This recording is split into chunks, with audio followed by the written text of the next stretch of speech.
Bismillahirrohmanirrohim. Muhtaram azizlar, qiyomat qoyim bo'lgandan keyin hamma so'roq savol qilinib bo'ladi. Azoblanadiganlar azoblanadi va biz bilishimiz kerakki, kimiki bu dunyoda Allohga iymon keltirgan bo'lsa-ki, la ilaha illalloh Muhammadur Rasululloh degan bo'lsa-ki, kim Allohdan o'zga iloh yo'q, faqat yolg'iz Alloh deb bunda mustahkam turgan bo'lsa, albatta u jannatga kiradi. Gunohlari uchun ma'lum bir azoblarni olar. Alloh xohlasa kimlardir gunohlarini kechirib yuboradi. Bu Allohning irodasida. Shirk va kufrdan o'zimizni saqlagan holda boshqa gunohlarimiz uchun tavba tazarru qilib, istig'forlar aytib Allohdan rahmatidan umid qilib jannatga kiramiz. Jannatga azizlar bizni faqat Allohning rahmati olib kiradi.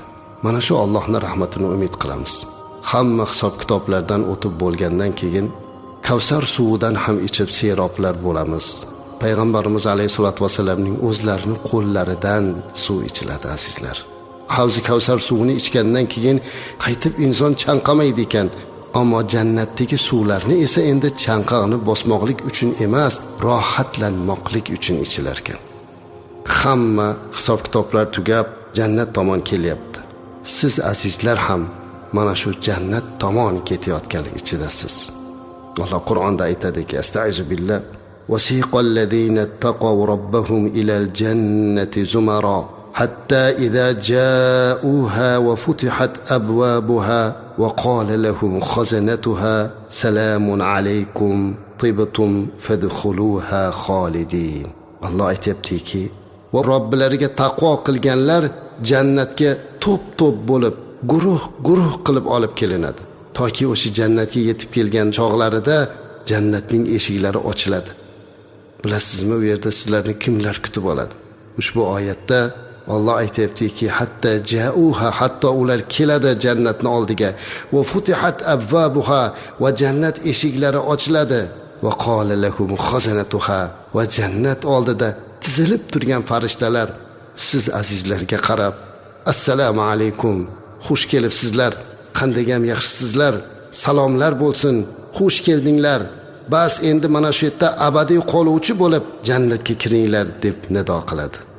Jannat oldida farishtalar salomi ila kutib olinganini ko'rgan har birimiz oyatda nimalar deyishimizni ham aytayaptiki, u yerda jannatga kirayotgan jannatiylar istaizu billah va qalu alhamdulillahillazi sadaqana wa'dahu va awrathana al-arda natabawwa'u min al-jannati haythu nasha fa ni'ma ajrul 'amilin. Jannatga kirayotganlar bizlarga bergan va'dasini rost qilgan va bizga bu yerni, ya'ni jannat yerini meros qilib bergan Allohga hamdlar bo'lsin. Undan xohlagan joyimizni olamiz deydilar. Bas amal qiluvchilarning ajri qanday ham yaxshi bo'ldi.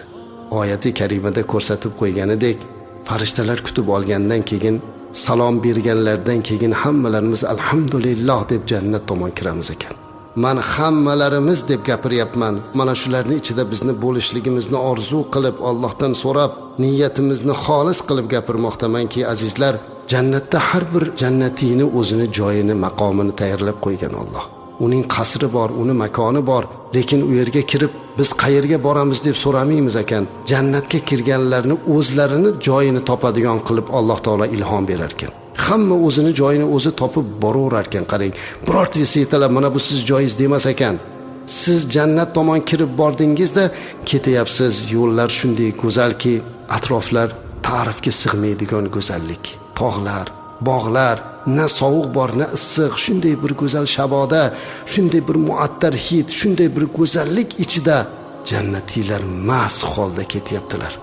Yo'lda ketayotgan mahallingizda yo'l bo'yidagi anhorlarga ko'zingiz tushadi.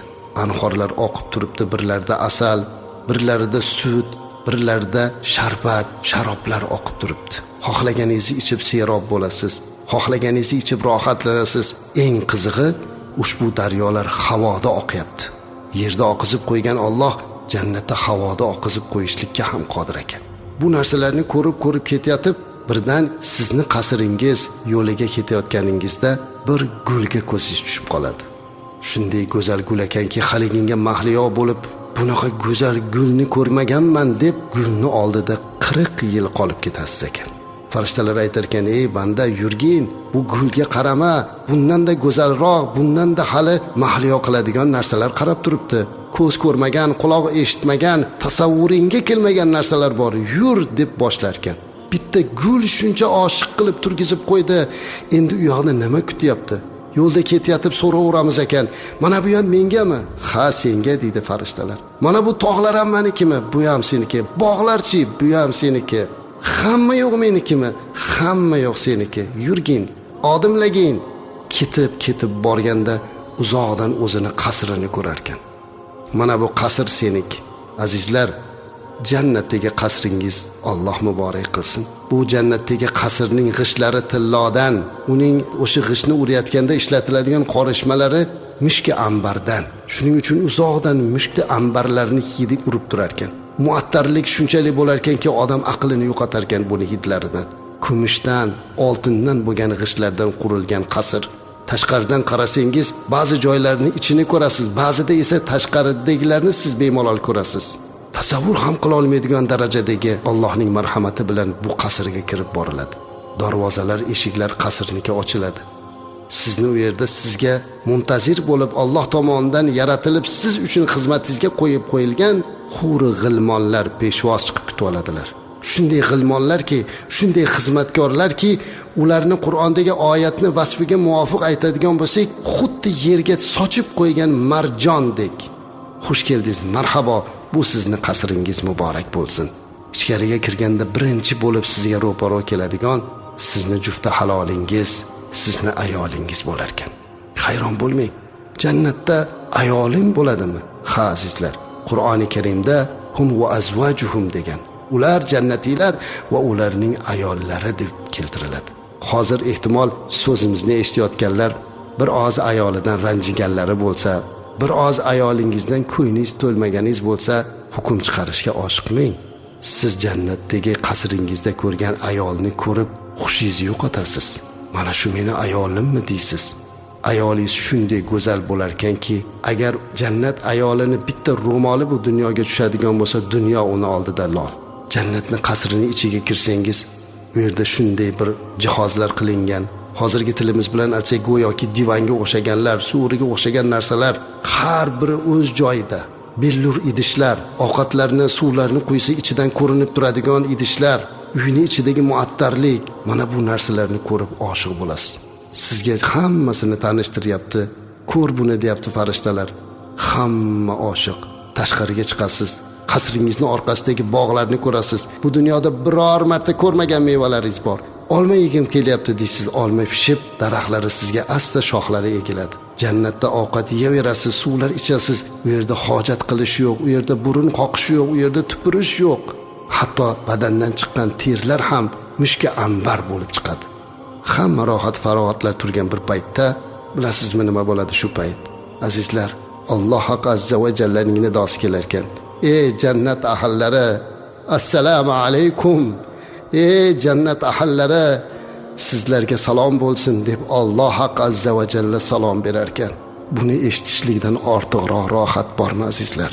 Butun jannat ahli o'zimizni yo'qotgan holatda Allohumma antas salam va minkas salam va ilayka yarji'us salam. Ya Rabbim, seni o'zing salomsan, sendandir barcha salomlar.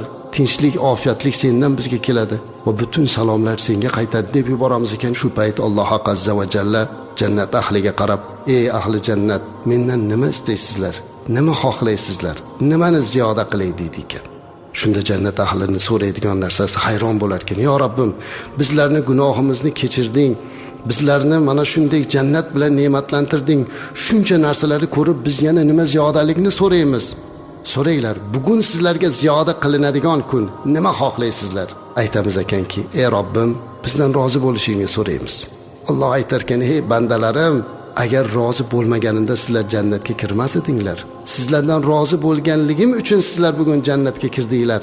Ziyodalik so'ranglar, nima xohlaysizlar? Shunda jannat ahli so'rar ekan, Robbim, seni ko'rishlikni xohlaymiz. Shu payt Allohni to'sib turgan barcha pardalar ochilar ekan va jannat ahli Alloh azza va jallani ko'rishga musharraf bo'lar ekan azizlar. Uni tasavvur qila olmaymiz, uni aytib bera olmaymiz. lekin Alloh azza va jallani ko'rishlik degandagi tasavvurni qilganimiz o'zidayoq yuraklarimiz xinadan chiqib ketay deyapti.